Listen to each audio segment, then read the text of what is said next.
pembimbing 3 ya. Nah, itu udah datang tuh Ibu Profesor Tsunami. Udah hadir. Oke. Assalamualaikum, selamat siang Prof. Yang juga Riko. Yang hadir udah siapa aja? Oh, ada Pak Dedi, ada Ada Prof. Prof, ada Prof. Nidar. Prof. Hasim udah masuk? Belum? Mohon izin tadi sempat masuk Prof, cuman keluar lagi beliau. Oke, baik. Kita mulai ya, Ded. Siap, Prof. Bisa kita mulai. Recording in progress. Baik, Assalamualaikum warahmatullahi wabarakatuh. Selamat pagi, salam sejahtera bagi kita semua. Yang kami hormati Bapak Dr. Dedi Haryanto, SHM Hum. Ibu Deta udah masuk belum ya? Belum ada, Prof. Belum.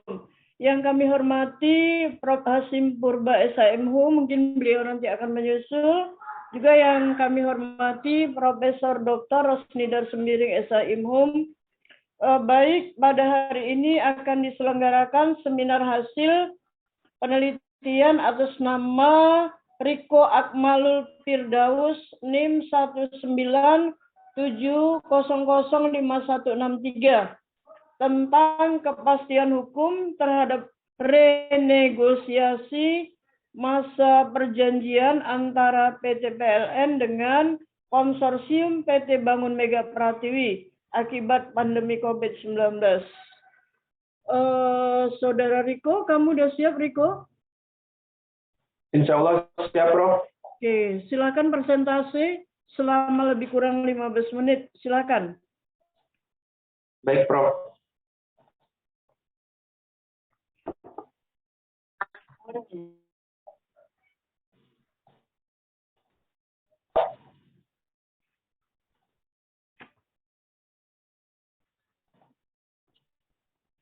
Izin presentasi Prof.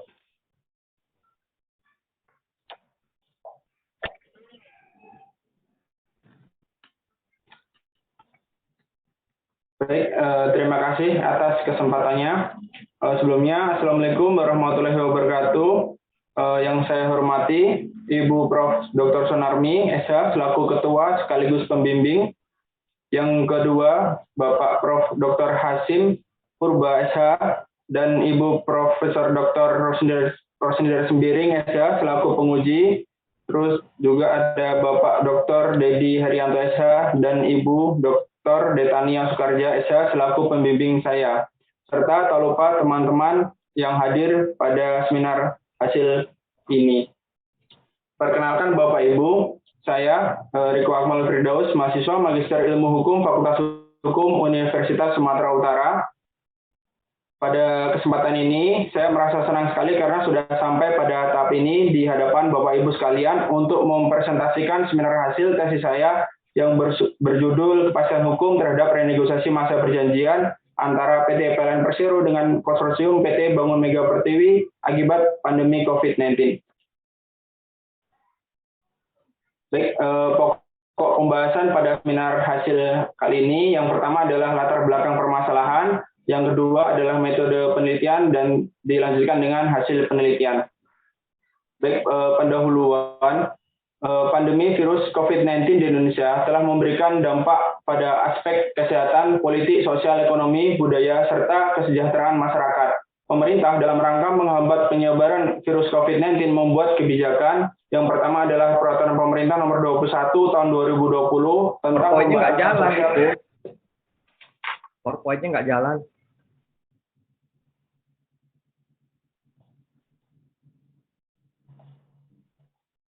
Apa jalan, Pak? Belum. Masih di sampulnya.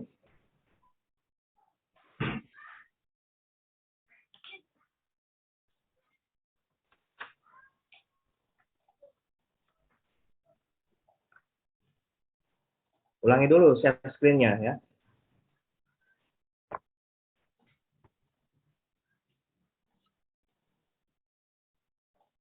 Sudah, Pak? Ini masih di sampul.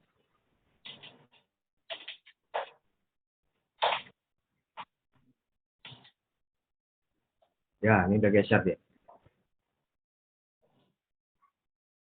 Tapi Ini sudah bergeser, Pak? sudah, tapi masih pokok pembahasan, belum di latar belakang. Baik, Pak. Apakah sudah berpindah, Pak? Belum, masih pokok pembahasan.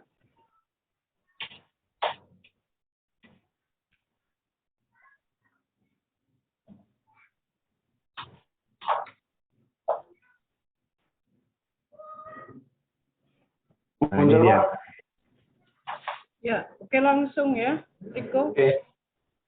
Baik, dilanjutkan keputusan Presiden nomor 11 tahun 2020 tentang penetapan kedaruratan kesehatan masyarakat serta keputusan Presiden nomor 12 tahun 2020 tentang penetapan bencana nasional non alam COVID-19. Dampak yang dirasakan dari PSBB ini mengakibatkan menurunnya pendapatan perekonomian akibat pembatasan aktivitas ruang gerak bisnis yang terhambat atau bahkan tidak dapat dilaksanakan sama sekali. Dampak pandemi COVID-19 serta PSBB juga dirasakan oleh PLN bersama dengan Konsorsium BMP dan PT Sergi Indoprima dalam menyelesaikan prestasi pada perjanjian pembangunan kabel laut Pulau 9 Kabupaten Langkat di Sumatera Utara. PLN bersama dengan Konsorsium BMP sepakat membangun jaringan listrik kabel laut di Pangkalan Susu menuju Pulau 9 pada bulan Desember 2019 dan diperkirakan selesai pada bulan Agustus tahun 2020. Namun akibat pandemi COVID-19 yang mengakibatkan kabel laut dari Cina terhambat datang ke Indonesia akibat lockdown, serta perizinan instansi terkait terhambat akibat pelaksanaan work from home, Konsorsium BMP bermohon kepada PLN untuk melakukan renegosiasi waktu pelaksanaan perjanjian sampai bulan Februari tahun 2021. Namun sampai bulan Februari tahun 2021 penyerahan prestasi belum dapat dilaksanakan akibat pandemi juga belum ada tanda-tanda selesai. Pada akhirnya BMP bersama PLN kembali mengamandemen waktu pelaksanaan perjanjian. Terdapat permasalahan hukum perjanjian yang berkelanjutan akibat adanya pandemi COVID-19 yang sampai saat ini masih belum ada tanda-tanda akan berakhir, serta angka positif dan kematian virus COVID-19 masih mengalami peningkatan. Keputusan Presiden tentang penetapan bencana non-alam juga tidak memberikan batas waktu yang jelas kapan berakhirnya pandemi COVID-19. Perjanjian tidak mungkin akan dilakukan renegosiasi secara terus-menerus dengan alasan pandemi virus COVID-19 yang belum selesai. Permasalahan hukum lain muncul apabila terdapat pihak yang memanfaatkan situasi pandemi COVID-19 sebagai alasan untuk tidak beritikat baik, tidak menyerahkan prestasi dengan mengulur-ngulur waktu penyerahan prestasi. Poin penting pada penelitian tesis ini yang pertama adalah perjanjian merupakan perikatan kedua belah pihak, maka harus diberikan kepastian hukum mengenai tata cara penyelamatan perjanjian akibat pandemi COVID-19 agar tidak menimbulkan kerugian di kemudian hari. Yang kedua, belum terdapat adanya kepastian hukum terhadap perjanjian yang dilakukan renegosiasi secara terus-menerus akibat adanya pandemi COVID-19 yang belum selesai. Yang ketiga, dengan tidak adanya kepastian hukum dalam perjanjian, maka berpeluang terjadinya penyalahgunaan keadaan untuk tidak menyerahkan prestasi dalam perjanjian di tengah situasi pandemi virus COVID-19. Rumusan masalah pada penelitian tesis ini yang pertama, apakah dasar hukum pandemi COVID-19 dapat dikualifikasikan sebagai peristiwa force majeure untuk dilaksanakannya renegosiasi perjanjian antara PLN dengan Konsorsium BMP? Yang kedua, bagaimana implikasi hukum terhadap hak dan kewajiban para pihak dalam perjanjian pembangunan infrastruktur tenaga listrik antara PLN dengan Konsorsium BMP akibat adanya pandemi COVID-19? Yang ketiga, bagaimana kepastian hukum terhadap upaya renegosiasi terus-menerus masa perjanjian akibat adanya pandemi COVID-19? Baik, metode penelitian pada penelitian ini itu adalah penelitian hukum normatif dan bersifat deskriptif analitis. Pendekatan yang digunakan menggunakan pendekatan perundang-undangan dan pendekatan konseptual.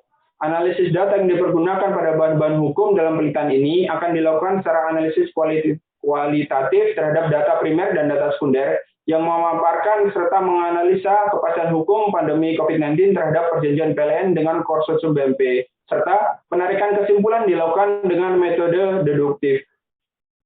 Baik, berdasarkan hasil penelitian pada penelitian tesis ini, kesimpulan yang pertama adalah pandemi COVID-19 dapat dikategorikan sebagai peristiwa force majeure dengan kualifikasi force majeure relatif dan temporer, sehingga dapat menjadi dasar dilaksanakannya renegosiasi perjanjian PLN dengan Konsorsium BMP. Yang kedua, dampak pandemi COVID-19 mengakibatkan Konsorsium BMP tidak dapat menyerahkan kewajibannya serta PLN tidak dapat haknya. Perjanjian tidak dapat dibatalkan, tapi hanya ditangguhkan waktu pelaksanaannya. Oleh sebab itu, dapat ditindaklanjuti dengan melakukan renegosiasi perjanjian agar kepentingan para pihak dapat disesuaikan secara proporsional adil sesuai dengan kondisi pandemi COVID-19. Yang ketiga, perjanjian PLN dengan konsorsium BMP dilakukan renegosiasi dengan memberikan keringanan penambahan waktu perjanjian. Demi kepastian hukum serta terlaksananya perjanjian, konsorsium BMP wajib melaksanakan kesepakatan hasil renegosiasi perjanjian. Renegosiasi tidak dapat dilakukan secara terus-menerus karena akan berdampak pada ketidakpastian hukum serta tidak terlaksananya perjanjian. Saran dari penelitian ini yang pertama, hendaknya para pihak mengupayakan secara nyata pelaksanaan perjanjian pada pekerjaan pembangunan kabel laut di tengah kondisi pandemi COVID-19. Keringanan dalam hasil renegosiasi perjanjian hendaknya dapat membantu menyelesaikan hambatan konsorsium BMP sehingga pekerjaan pembangunan kabel laut dapat diselesaikan. Yang kedua, hendaknya para pihak proaktif dalam melakukan komunikasi ketika proses pelaksanaan perjanjian bermasalah atau terhambat, sehingga nantinya para pihak dapat bermusyawarah untuk mencari solusi secara bersama-sama atas hambatan yang terjadi akibat pandemi COVID-19. Dan saran yang ketiga, demi kepastian hukum serta pelaksanaan perjanjian, hendaknya PLN tidak memberikan pelonggaran waktu secara terus-menerus kepada konsorsium BMP terhadap tanggung jawab penyerahan prestasi akibat peristiwa force majeure pandemi COVID-19. Apabila perjanjian telah direnegosiasi akibat force majeure pandemi COVID-19 dan tetap tidak dapat melaksanakan prestasinya, maka dapat dianggap sebagai wan prestasi terhadap perjanjian. Berikut adalah hasil dari penelitian tesis ini. Terima kasih pada Prof. Sunarmi atas kesempatannya. Oke, baik. Coba ditutup share screen-nya ya. Tutup dulu share screen-nya. Oke. Dalam kesempatan pertama ini kami persilakan dulu adik-adik mahasiswa yang hadir untuk memberikan tanggapan. Mana ini mahasiswanya? Kameranya dihidupkanlah dulu. Halo? Izin Prof, boleh bertanya Prof? Oke, silakan Kanisa. Prof ingin bertanya pada Riko Akmalul Firdaus. Saya ingin tanya seberapa besar resiko force majeure pada PLN pada masa pandemi? Dan kenapa pandemi dapat menghambat pembangunan kabel laut dari China? Terima kasih, Prof. Ya, baik Kanisa. Ini memang menjadi pertanyaan Kanisa itu sangat bagus. Karena memang kalau saya lihat di daftar isi, belum tergambarkan secara penuh, belum tergambarkan secara penuh terkait dengan dampak dari COVID terhadap perjanjian. Ini hanya disebutkan di halaman 81, ada ini penjelasannya.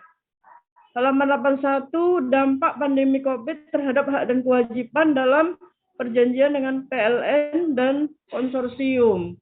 Tapi begitu pun, coba digambarkan dulu secara utuh, Riko. Silakan Riko. Halo Riko. Baik, mohon izin menjawab, Prof. Begini ya Riko, jawabannya ini harus dari aspek hukumnya ya. Dari aspek hukumnya, ekonomi ke hukum itu secara padat aja, secara ringkas. Yang langsung bersentuhan dengan hukum dan itu terjadi semua akibat langsung dari pandemi COVID. Jangan akibat yang tidak langsung. Karena kalau akibat tidak langsung itu tidak relevan dijadikan sebagai alasan untuk melakukan renegosiasi. Silakan Riko. Baik, Prof. Terima kasih. Baik, saya akan menjawab pertanyaan dari Kaniska. Yang pertama adalah seberapa besar resiko dari proses perjanjian pelaksanaan pembangunan kabel laut ini. Yang pertama, perjanjian itu ada pekerjaan yang utama dan pekerjaan yang alternatif. Jadi yang pekerjaan yang utama itu adalah pengiriman kabel laut dari Cina. Nah, pada saat itu Cina melaksanakan lockdown sehingga tidak bisa mengirimkan kabel laut yang diproduksi dari Cina, sehingga seberapa besar risiko apabila perjanjian ini akibat dampak dari pandemi COVID-19 ini sangat besar, karena apabila kabel laut itu tidak bisa dikirimkan dari Cina, maka perjanjian tidak dapat dilaksanakan karena kabelnya memang diproduksi dari Cina. Terus yang kedua, mengapa terhambat? Itu juga sudah saya paparkan di pertanyaan pertama, karena kabel dari Cina tersebut tidak dapat dikirimkan ke Indonesia akibat dari kebijakan pemerintah, yaitu kebijakan lockdown akibat pandemi COVID-19. Berikut jawabannya, Prof. Dan jawaban tadi itu juga sudah dituangkan dalam bab 1 serta pada di bab 2 di halaman 81 tadi, Prof. Sudah kan, Ska? Sudah, Prof. Sudah terjawab. Udah cukup ya? Terima kasih, Prof. Baik, yang lainnya yang ingin mengajukan pertanyaan? Bridel Tarigan? Halo, Bridel. Siap, Bu. Izin, Bu. Ya, mau bertanya, Bridel? Izin, Bu. Masih mengamati dulu, Bu. Izin. Tadi pun mengamati juga kau, Bridel. Ketika Pak sahabat tadi sudah remah, ini mengamati juga. Yang lain coba buka kameranya lah. Oh, ini ada Wahyudi Chandra. Ada pertanyaan, Wahyudi? Mohon izin, Prof. Saya menanggapi sedikit, Prof. Tadi memang pada saat akhir paparan disampaikan bahwasanya jangan sampai PLN itu terus-terusan memberikan kelonggaran waktu, Prof.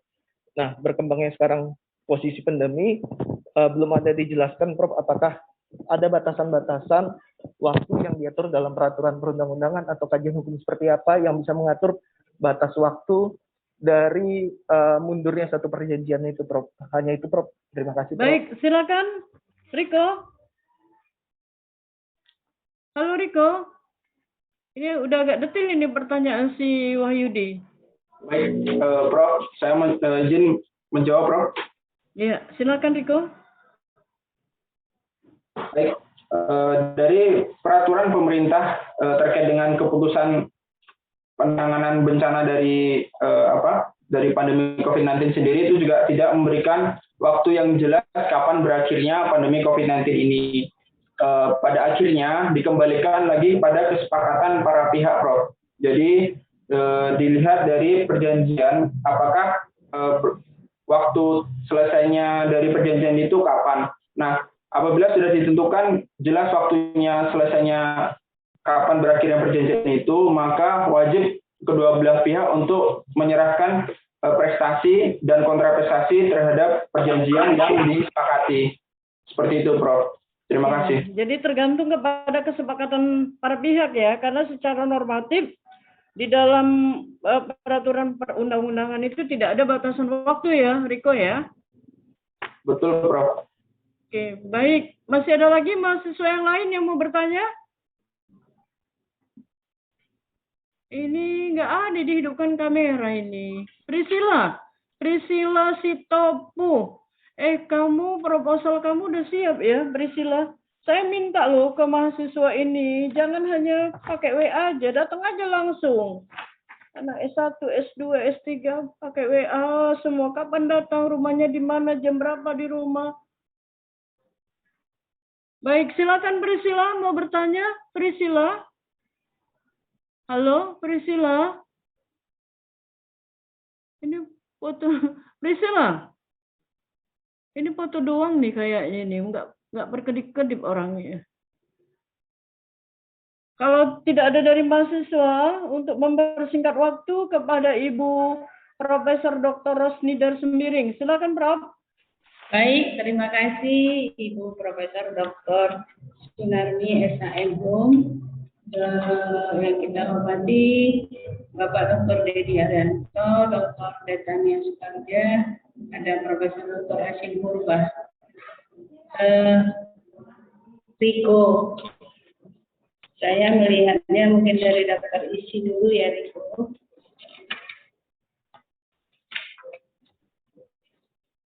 Daftar isi itu sama juga dengan footnote, harus konsisten. Jadi halamannya juga harus sesuai dengan isinya, baik hurufnya, halamannya maupun kata-katanya. Jadi kalau tinjauan mengenai force major kamu buat di halaman 35, nyatanya itu ada di halaman 36. Coba kamu lihat, betul nggak?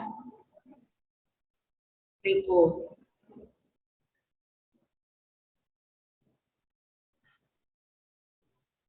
Betul, Riko? Betul, Prof. Mungkin ada kelalaian saya dalam penomoran ini, Prof. Di daftar. Iya, itu hanya sampel ya. Kamu periksa kembali keseluruhannya. Kemudian di bab 2 itu kamu sebut dasar. Meskipun mungkin sama artinya dengan landasan. Tapi alangkah lebih baiknya dia konsisten. Kalau kamu pakai kata landasan juga di daftar isinya. Ya. Nah, kemudian kita masuk ke abstrak. Abstrak, Riko, kamu senyatanya secara tegas menyatakan bahwa COVID ini force major. Betul? Betul, Prof. Nah, ini kan debatable.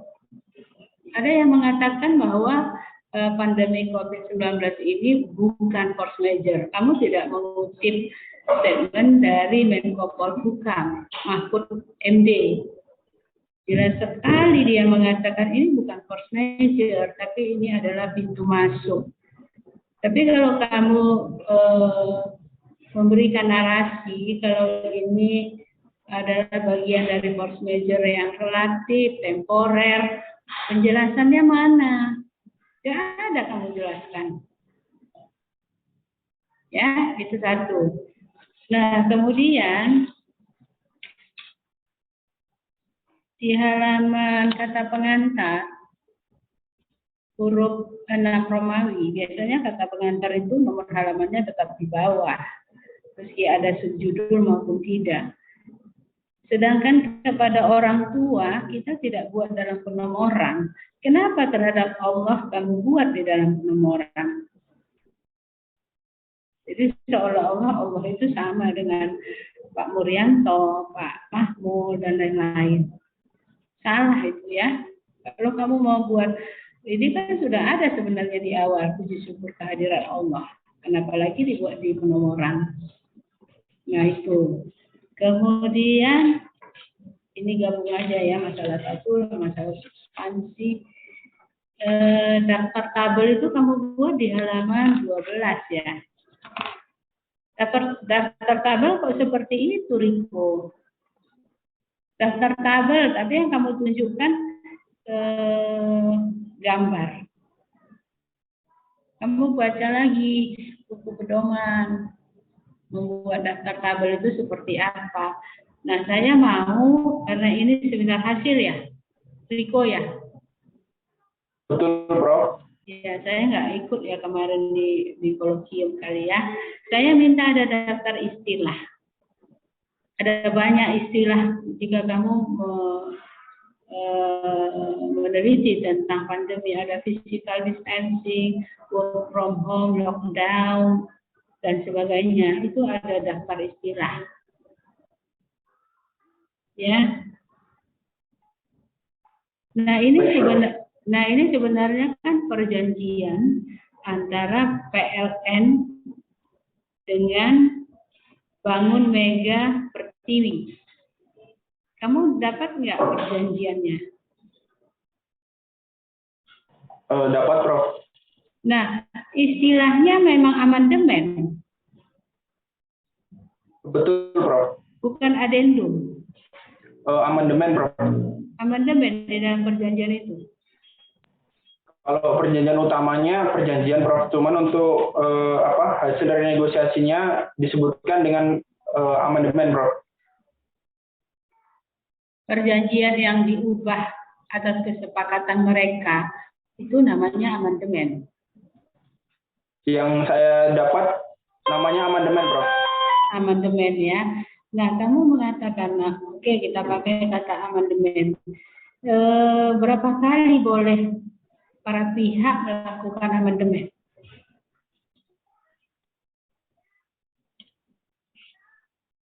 sepanjang yang saya dapat dari narasumber Prof, 90 hari Prof. 90 hari? Betul Prof. Siapa narasumber kamu? Manajer di PLN Prof.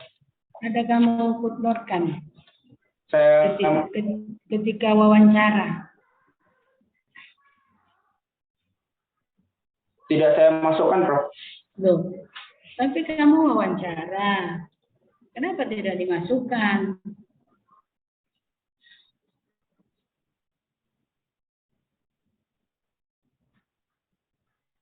Jadi kan harus ada evidence, bukti.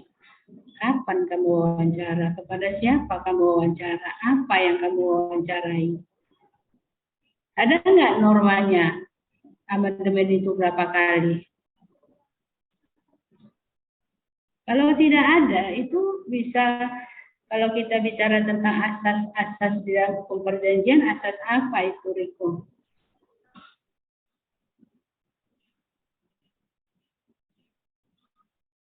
Riko, menghadaplah ke kamera. Baik Prof. Ada nggak di dalam klausula perjanjian yang kamu pegang itu mereka boleh melakukan amandemen berapa kali?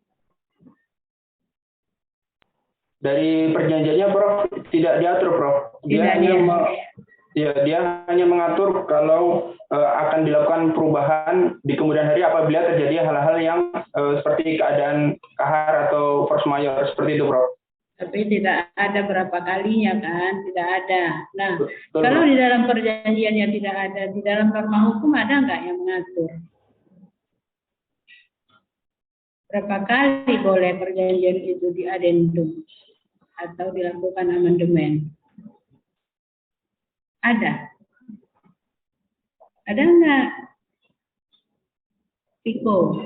Kalau di undang-undang ini kebetulan jasa konstruksi Prof. Untuk dari undang-undang jasa konstruksi sendiri pun yang disadur dimasukkan dalam perjanjian semuanya sesuai dengan normanya saja Prof. Sesuai dengan undang-undang jasa konstruksi.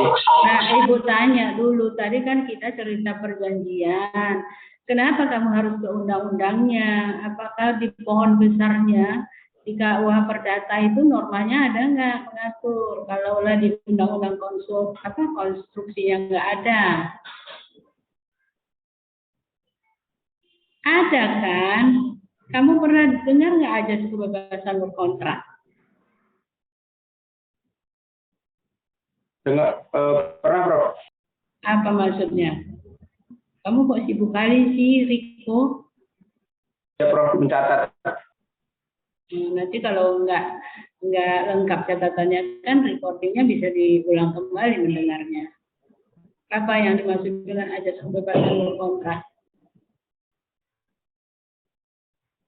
Karena tadi sebentar kami sambil rapat tadi Ibu mendengar statement kamu mengatakan tidak ada diatur mengenai amandemen dari suatu perjanjian.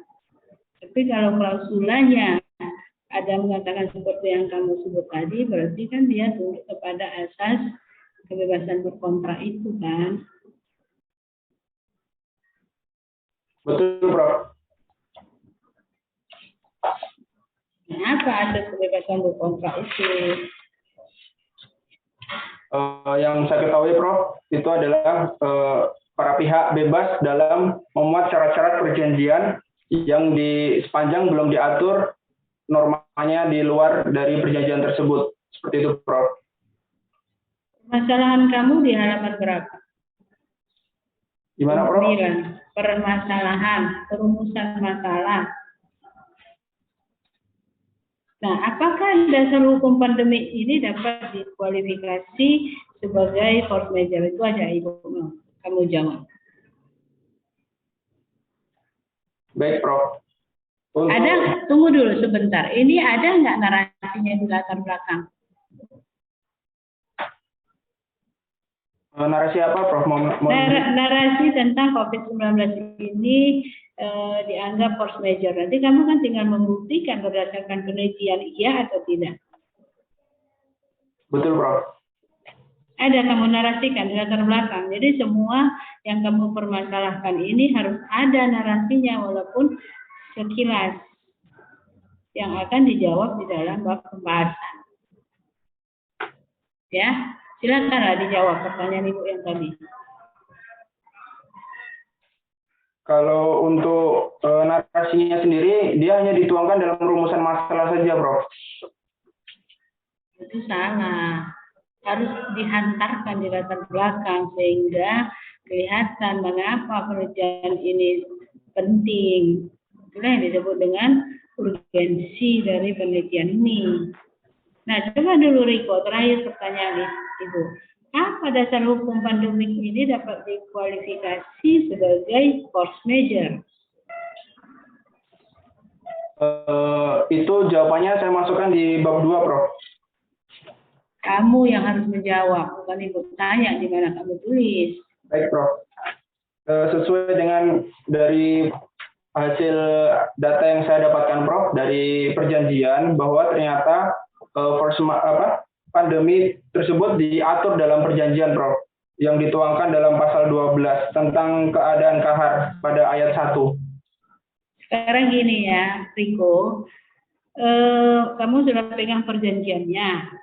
Di dalam klausula dalam perjanjian itu ada ditentukan tentang force major. Pertanyaan Ibu, apakah COVID-19 ini kamu anggap sebagai force major? Betul, Prof. Alasannya apa?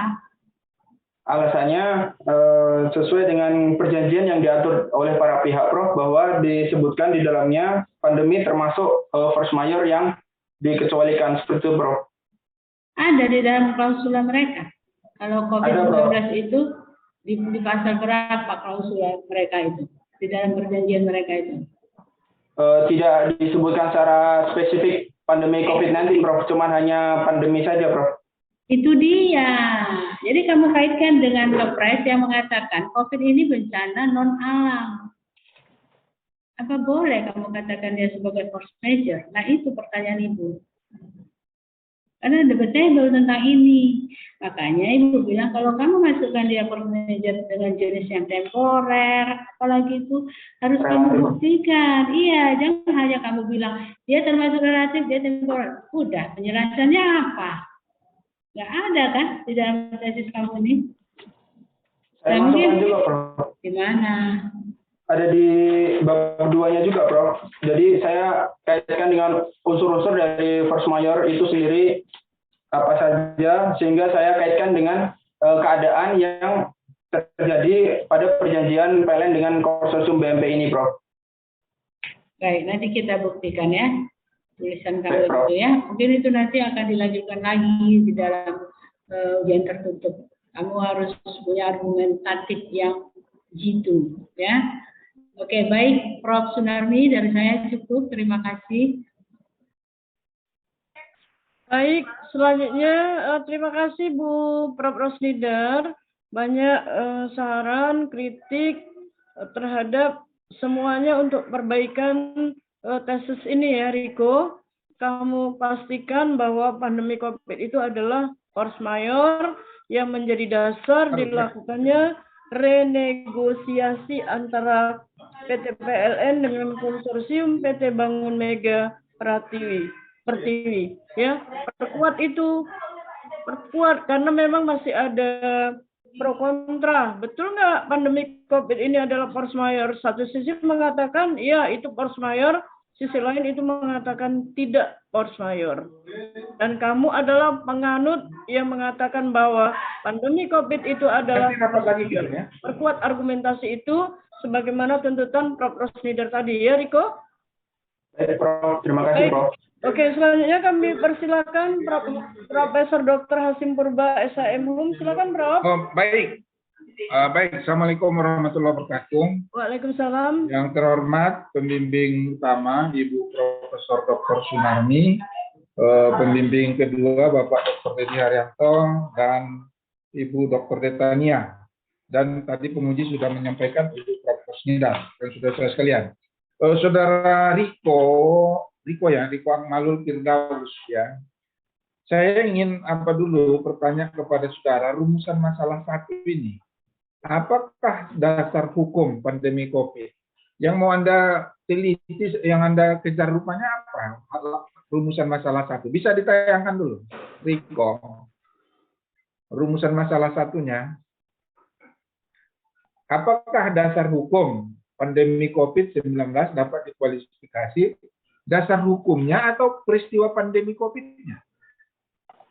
Yang mau Anda kualifikasi menjadi apa? Menjadi itu post major. Coba. Mohon izin menjawab, Prof. Yang dimaksud itu dasar hukumnya, Prof. Dicari secara normatifnya. Ya nggak ada. Di kesimpulan nggak nampak. Apa dasar hukumnya? Iya kan? Nggak ada. Jadi nggak nyambung dia, ya. Dan maknanya bisa berbeda. Maknanya bisa apakah pandemi COVID-19 dapat dikualifikasi sebagai post major. Sehingga ada kontrak-kontrak yang dilakukan para pihak, termasuk antara PLN dengan mitranya itu, bisa direnegosiasi atau dibatalkan. Apakah itu yang mau Anda kejar? Jadi pandemi COVID-19 itu menjadi variabel yang dikualifikasi menjadi post major. Sehingga kontrak-kontrak bisa direnegosiasi atau mau mencari dasar hukumnya. Mana yang sekarang yang mau kau teliti? Yang kau teliti apa? Kalau ingin tahu rumusan masalah 1 itu bisa penafsirannya beda dengan sehingga nggak connect dengan kesimpulanmu. Apa yang mau kau cari di situ?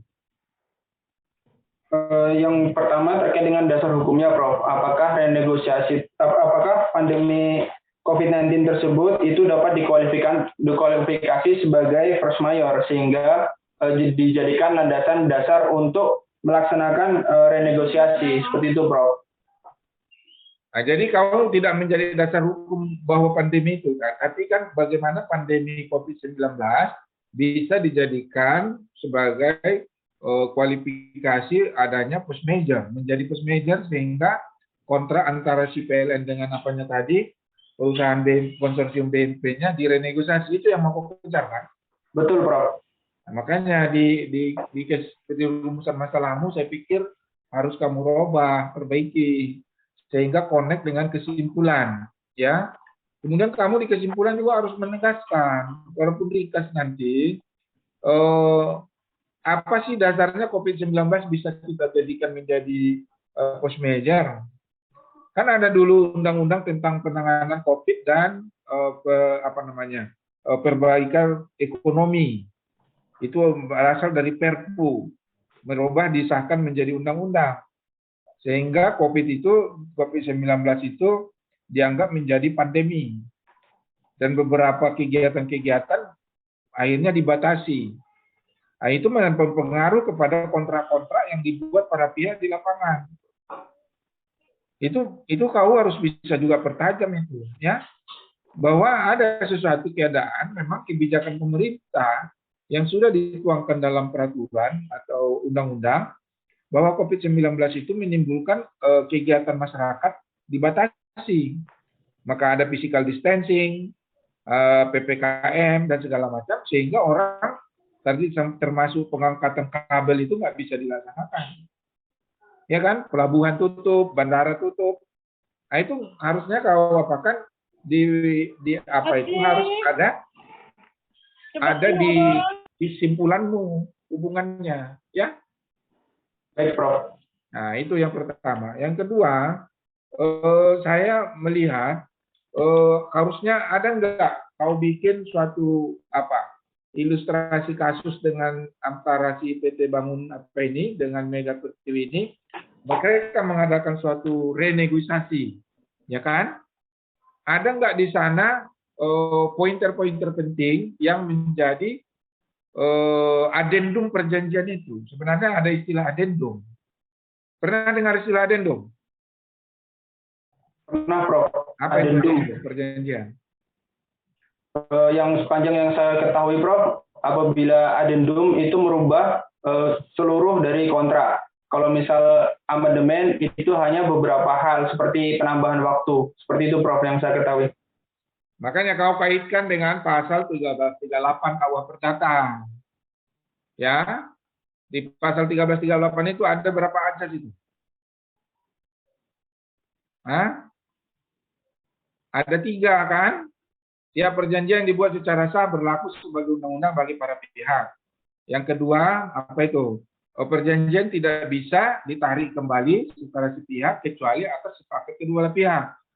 Yang kedua itu kan menimbulkan kemungkinan dibolehkannya ada suatu adendum perjanjian. Tapi ada syarat-syaratnya. Syarat-syaratnya ada faktor-faktor yang di luar kemampuan manusia, termasuk force majeure tadi. Kemudian ada kebijakan pemerintah. Ini kan bisa kau jadikan apa? Tadi Bu Oni sudah bagus sebenarnya mengatakan tadi. Apakah COVID-19 ini masuk force majeure? Yang sesuai dengan yang dapat dikawal perdata. Menurut saudara Riko masuk? Harus dilihat dari kasus per kasusnya, Prof. Apabila dikaitkan dengan pelaksanaan kontrak ini termasuk, Prof. Karena unsur-unsur dari force majeure sendiri terpenuhi. Nah, makanya kau harus ikuti juga bahasan-bahasan seminar yang pernah terjadi tentang bagaimana tanggapan atau pandangan para ahli hukum tentang kasus pandemi COVID-19 dikaitkan dengan ajaran ataupun ajaran-ajaran tentang force majeure yang dikenal dalam KUH Perdata, ya. Ini kurang tajam kau menganalisnya, ya. Sehingga antara kesimpulanmu dengan rumusan masalah, terutama rumusan masalah 1 tadi, saya harap Anda bisa membuat suatu penajaman sehingga orang bisa lihat bahwa COVID-19, pandemi COVID itu memang dikualifikasi menjadi force majeure sehingga para pihak dimungkinkan atau bisa merenegosiasi kontrak. Renegosiasi ini kan kalau dia sebenarnya direnegosiasi ulang, itulah menjadi adendum-adendum di dalam kontrak itu. Misalnya apa? Waktunya bisa ditunda. Kemudian syarat-syarat yang lain bisa dirubah. Ya kan? Itu banyak itu kemarin itu. Hotel-hotel sudah di-booking untuk pesta. Kapasitas 2.000 orang. Ya kan? Tapi karena pandemi tidak bisa 2.000 katanya. Cuma bisa 500. Kontrak dijalankan, tapi jumlah porsinya dikurangi. Kemudian nggak boleh makan di situ katanya. Apa jadinya? Dibawa pulang. Iya bisa, kan berubah kontraknya. Yang harganya dulu sekian ratus juta berubah menjadi turun. Nah itu kan tidak batal, tapi perubahan. Nah itu yang gitu-gitu kamu harus paham. Kalau yang di PLN ini bagaimana? Apakah ini batal atau merubah sebagian? Atau cancel waktu? Iya kan? Kan cancel waktu kan, kalau dilihat dari uraianmu. Betul, Prof. Diperpanjang waktunya. Nah, cancel waktu kan? Nah, cancel waktu karena itu biasanya kalau kontrak itu tidak dijalankan, apalagi PLN itu BUMN, itu bisa menjadi masalah kerugian negara. Tapi ini kan dikecualikan. Ya, saudara harus ada sesuatu yang bisa kau apakan, apalagi dengan kaitan pandemi COVID-19. Kemudian masalah-masalah lain tata tulis saya tidak tapi masih banyak yang kamu kurang hati-hati ya, saudara Riko ya. Kalau subjudul itu bagaimana? Apakah huruf besar atau huruf awal katanya huruf besar, masih banyak itu yang perlu kau bagusi. Saya pikir ini catatan-catatan dari saya, Bu Sunarmi, sebelum dia masuk kepada ujian akhir meja hijau nanti diperbaiki. Saran saya begitu. Terima kasih Pak Ibu Sunarmi. Saya kembalikan karena saya ada juga satu lagi ini, saya tetap hadir tapi tidak aktif mic-nya. Makasih. Baik Prof, terima kasih Prof. Riko, semua yang disampaikan oleh Prof. Hasim, Prof. Oni tadi coba dicatat. Sampaikan nanti ke pembimbing berita acaranya dan perbaiki dulu ya, baru sampai ke pembimbing ya Riko. Ya, detail sih semuanya ini. Prof. Oni, Prof. Hasim tadi udah banyak pertanyaan yang sifatnya mendetil maupun tata tulisnya nanti sebelum masuk ke proses bimbingan. Baik, selanjutnya kami silakan Ibu Dr. Detania Sukarja. Silakan Deta. Ya baik, terima kasih. Yang saya hormati Prof. Sunarmi, ya, Prof.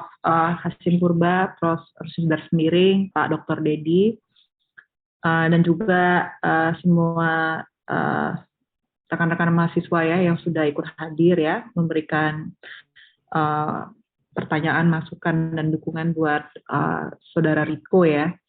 Saya pribadi mungkin tidak saat ini tidak lagi memberikan ini lagi ya Bu ya, karena mungkin sudah banyak ya ketika bimbingan, dan saya sih yakin ya tadi ketika saya dengar juga masukan-masukan dari Prof. Hasim, dari Prof. Rosnidar itu baik sekali, dan memang dia lebih kepada penajaman begitu ya. Jadi secara fundamental ya kan, saya sebagai pembimbing merasa ini naskah yang sebenarnya relatif baik gitu ya, dan Riko lumayan intens ya bimbingan dengan kita semua, dengan saya, dengan Pak Dedi, dengan Prof. Sunarmi, dan saya yakin ya ini dapat dengan cepat ya dan tidak terlalu sulit bagi Saudara Riko untuk bisa memperbaiki ya, memperkuat, menajamkan isi tesisnya sesuai dengan arahan Prof. Hasim dan Prof. Rosnidar tadi begitu. Jadi sebenarnya dasar-dasarnya semua sudah ada, tinggal tadi mungkin menjahitnya mungkin lebih bagus, ditajamkan gitu ya, yang perlu mungkin ditambahkan supaya dia lebih sempurna dilaksanakan. Jadi seperti tadi Prof. Sunarmi bilang, mungkin dibuat saja kita buat checklist ya kan, apa-apa saja tadi yang menurut Prof. Hasim perlu ditajamkan, perlu ditambah, kita tambahkan. Tetapi di luar daripada itu sendiri ya, Prof. Sunarmi menurut saya sebenarnya yang penting-pentingnya nggak ada yang masalah sih menurut saya gitu ya. Dan semoga dalam waktu yang tidak terlalu lama bisa langsung kita lanjutkan dengan meja hijau ya. Dari saya saat ini cukup, Prof. Sunarmi. Terima kasih. Saya kembalikan ke Prof. Sunarmi. Assalamualaikum warahmatullahi wabarakatuh. Waalaikumsalam. Terima kasih Bu Det tadi ya. Memang sudah berapa kali bimbingan ya Riko dengan seluruh tim. Mulai dari entah apa yang ditulisnya sampai mengkerucut kepada tulisan seperti ini. Tapi perlu penajaman dan diharapkan memang segeralah ujian tesis. Ya Riko. Baik, selanjutnya Pak Dr. Dedi Haryanto. Baik, terima kasih kepada yang terhormat Ibu Profesor Dr. Sunarmi atas kesempatan yang diberikan. Kemudian yang saya hormati Bapak Profesor Dr. Hasim Purba, serta Ibu Profesor Dr. Rosnidar Sembiring, serta Ibu Dr. Detania Soekarja, ya, yang sudah lebih awal menyampaikan beberapa catatan perbaikan terkait dengan draft tesis ya yang sudah disusun oleh Saudara Riko ya. Baik, jadi kalau dari saya sebagai dosen pembimbing, nah ini sebenarnya sudah cukup intensif ya, diskusi serta bimbingan-bimbingan yang disampaikan dalam rangka perbaikan tesis dari Saudara Riko itu.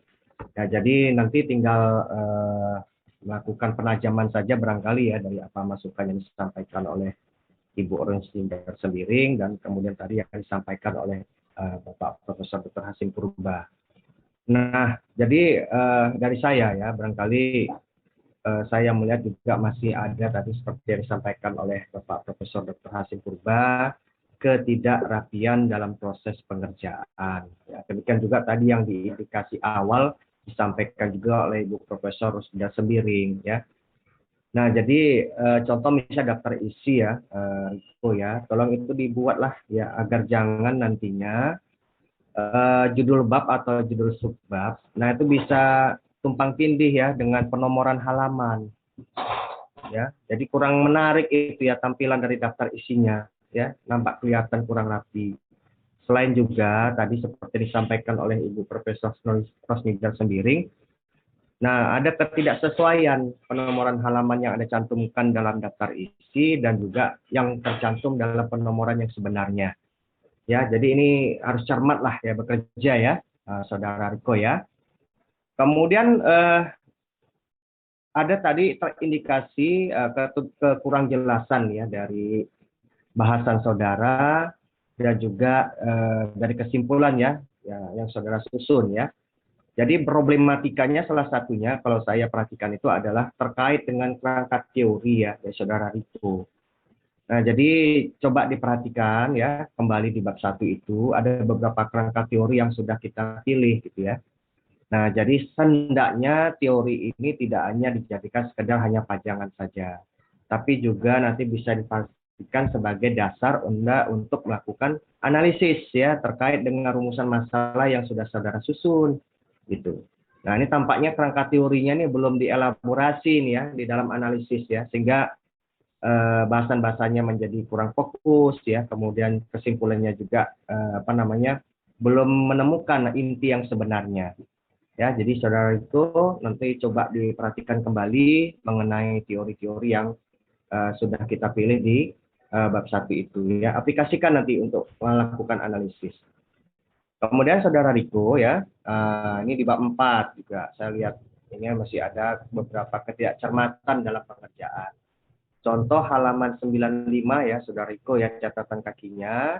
Nah, itu ada nama penulisnya pakai offset tapi tidak ada nomor halaman. Ya, masih kosong itu ya, belum ada nomor halamannya. Jadi itu harus diisi karena dia offset, kecuali dia logsheet gitu ya. Kemudian pencantuman pasal ya di halaman 98, pasal 1338 ya. Tadi yang juga disitir oleh Ibu Profesor Rosnidar Sembiring ya, tapi sayangnya pasal 1338 ini tidak dijelaskan lebih lanjut ketentuan apa ya. Nah, jadi 1338 KUH Perdata maunya ya dilengkapi dia ya. Jadi jangan hanya 1338-nya saja ya. Kemudian yang menjadi juga menggantung ya dari bahasan saudara Riko ya yang saya lihat di bab 4. Nah, ini kan ada renegosiasi ya yang sudah dilakukan 2 kali ya. Nah, kalau disebutkan tadi ada adendum ya, ada amandemen ya kamu sebutkannya istilahnya ya, sebagaimana yang tercantum dalam perjanjian. Nah, cuma saya tidak melihat ya, dari hasil 2 kali amandemen itu, bagaimana hasil akhirnya? Apakah kesepakatan pengerjaannya itu kemudian dilanjutkan dan dituntaskan? Itu yang penting ya, apakah ini pekerjaannya selesai atau tidak? Atau kemudian setelah 2 kali renegosiasi, ternyata perusahaan tersebut tak mampu gitu ya, untuk tetap bisa menyelesaikan sesuai dengan perpanjangan waktu yang sudah diberikan, sehingga kemudian berujung pada adanya pembatalan perjanjian. Itu tidak kita lihat ya di dalam bahasan saudara bagaimana nih ya ending atau akhir dari problem yang kamu munculkan itu. Nah, jadi maunya juga bisa dimunculkan supaya apa yang menjadi tanda tanya ya bagi kita itu bisa dijawab. Ya bagaimana nih akhirnya ya dari hasil 2 kali renegosiasi kontrak itu ya. Kemudian selain tadi Prof. Hasim melihat adanya ketidaktegasan ya dari kesimpulan yang pertama, nah saya juga melihat di dalam kesimpulan yang kedua dan ketiga, nah ini seolah-olah kesimpulannya mirip ini ya. Secara gradual arah dari kesimpulan dan 2 dan 3 ini jadi mirip gitu ya. Hampir sama isinya kan. Jadi tidak terlihat ya perbedaannya antara kesimpulan 2 dan 3 itu bagaimana gitu. Ya. Nah, maunya ya Saudara Riko ya. Nah, ini harus ditarik suatu garis pemisah yang tegas ini. Ya. Yang nanti bisa menjelaskan kepada kita mana yang merupakan inti ya dari kesimpulan rumusan masalah 2, mana yang merupakan inti dari kesimpulan rumusan masalah 3 ya. Karena kalau yang sekarang kita lihat, kita perhatikan, nah ini kedua-duanya kesimpulan itu memiliki struktur dan garis besar bahasan yang sama ya. Nah, jadi tolong diperhatikan rumusan masalahnya lagi, bagaimana implikasi hukum terhadap hak dan kewajiban para pihak dalam perjanjian pembangunan infrastruktur tenaga listrik antara PT PLN dengan konsorsium BMP, itu rumusan masalah 2. Bagaimana kepastian hukum terhadap upaya renegosiasi terus-menerus masa perjanjian akibat adanya pandemi COVID. Nah, ini yang tadi di bab 4 saya tanyakan. Kepastian hukumnya bagaimana ini? Ya, apakah ini berujung kepada berakhirnya perjanjian atau juga proses yang berlanjut sampai nanti pekerjaannya bisa dituntaskan oleh konsorsium BMP. Nah, itu yang belum masih menggantung yang bisa kita temukan dalam kesimpulan saudara. Ya, nah mudah-mudahan nanti ini bisa diperbaiki segera ya Riko ya, supaya nanti kita bisa lanjut ke tahap terakhir yaitu sidang ujian meja hijau. Saya rasa demikian Prof. Terima kasih atas kesempatan yang diberikan. Saya tutup barangkali masukan dari saya. Assalamualaikum warahmatullahi wabarakatuh. Saya kembalikan kepada yang terhormat Ibu Profesor Dr. Sunarmi. Terima kasih Prof. Baik, terima kasih Pak Dedi. Riko banyak masukan ya untuk tercapainya kualitas tesis yang lebih baik. Nanti rekodnya ini minta ke sekretariat, atas dasar itu kamu melakukan perbaikan. Itu dari Pak Dedi, dari Bu Detania, Prof. Hasim, Prof. Rosnidar. Banyak perbaikan-perbaikan, tapi dasarnya sebenarnya udah bagus, cuman penajaman-penajaman tata tulis. Saya sepakat juga dengan Prof. Hasim, Riko, tulisanmu ini jauh dari kerapian loh Riko. Pak Dedi juga bilang begitu, rapi sedikitlah kau menulis. Apakah ini menunjukkan penampilanmu ketika datang ke rumah saya tak ada rapinya? Kamu datang ke rumah saya nggak ada rapinya. Tulisanmu pun rupanya menunjukkan itu, Riko. Kamu mau istri yang rapi atau tidak, Riko? Rumah yang rapi atau tidak? Riko? Rapi, Prof. Rapi lah, tesis juga rapi lah, Riko. Bagus, menarik untuk dibaca. Ini nggak begitu. Saya ingat tadi yang sampaikan Prof. Hasim tadi, tata tulisnya juga nggak bagus nih. Halaman 77 Riko. Hak dan kewajiban PLN dalam perjanjian. Ini kan judulnya hak dan kewajiban. Tapi kok isinya cuma hak aja loh Riko. Kewajibannya mana? Nggak ada kewajibannya Riko. Ya, haknya apa? 1, 2, 3, 4 dan seterusnya. Kewajibannya apa? 1, 2, 3, 4 dan seterusnya. Barulah kamu masuk analisis. Jangan pula 1, 2, 3 analisis. Analisis nggak kayak gitulah. Nanti Prof. Hasim marah, bahaya kau, Riko. Ya, analisisnya harus ditempatkan di bidang tersendiri. Itu tambahan dari saya. Kemudian yang terakhir, Riko. Bukan yang terakhir, yang nomor 2 adalah cuman tulisan tesis kamu loh, yang di bawahnya ada Universitas Sumatera Utara. Dari mana kamu contoh itu, Riko? Lainnya nggak ada tesis begitu. Memang dalam petunjuk tidak ada, Riko. Kau sendiri yang nulis kayak gini. Nanti kau perbaiki itu. Terakhir, saya mau ini betul kamu harus hati-hati, Riko. Karena nanti kamu tamat jadi magister hukum. Apa itu? Penamaan undang-undang. Halaman 3 itu salah total. Halaman 3, 2 baris dari bawah. Undang-Undang nomor 2 tahun 2020 tentang kebijakan keuangan negara dan stabilitas dan seterusnya untuk pandemi COVID. Salah itu. Nggak lengkap kau tulis. Bahwa undang-undang itu adalah penetapan Perpu. Penetapan Perpu nomor 1 tahun 2020. Karena ini undang-undang tentang kebijakan keuangan negara dan stabilitas sistem keuangan itu ada banyak dia, Riko. Yang tahun 2016 juga ada perubahan-perubahannya. Ya, hati-hati kau menulis ini.